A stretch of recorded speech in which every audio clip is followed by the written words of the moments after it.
Sveiki. Norim pristatyti vieną iš mūsų funkcionalumo modulių, tai yra važtaraštį.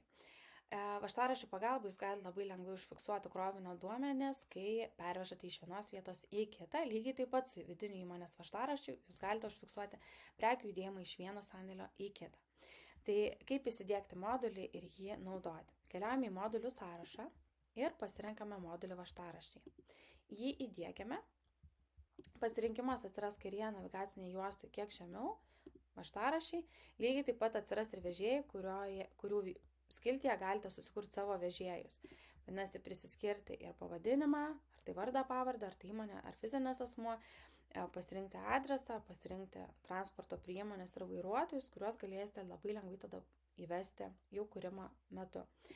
Ir kurti patį važtaraštį yra pakankamai paprasta. Spaudžiame sukurti važtaraštį, pasirenkame duomenis, matom, yra ir logotipas, jeigu esat pridėję nustatymuose, pasirenkame seriją, išrašymo vietą, gavėją, taip pat pasirenkam vežėją. Tai jeigu vežėją mes turime vežėjo skiltyje susidėję transporto ir vairuotojų duomenys, jie iš karto atkeliaus čia, jeigu ne, tai tiesiog tus duomenys reikės užsipildyti patiems.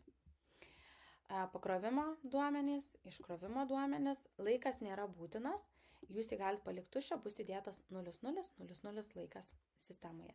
Ir suvedame krovinio duomenys, jeigu norime, pridedame, kad būtų rodomos ir kainos. Išsaugus ir sukūrus važtaraštį, jis atsiras bendrame važtaraščių sąraše, jį galite jūs peržiūrėti, vienas atsidarome ir pasižiūrime, kaip atrodo, tiesiog čia angliškai parinkta.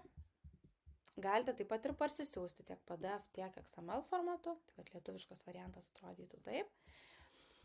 Tai kaip ir minėjau, parsisiuntimas galimas, išvertimas galimas, lygiai taip pat galite važtaraštį tiek koreguoti, tiek kopijuoti bei pašalinti.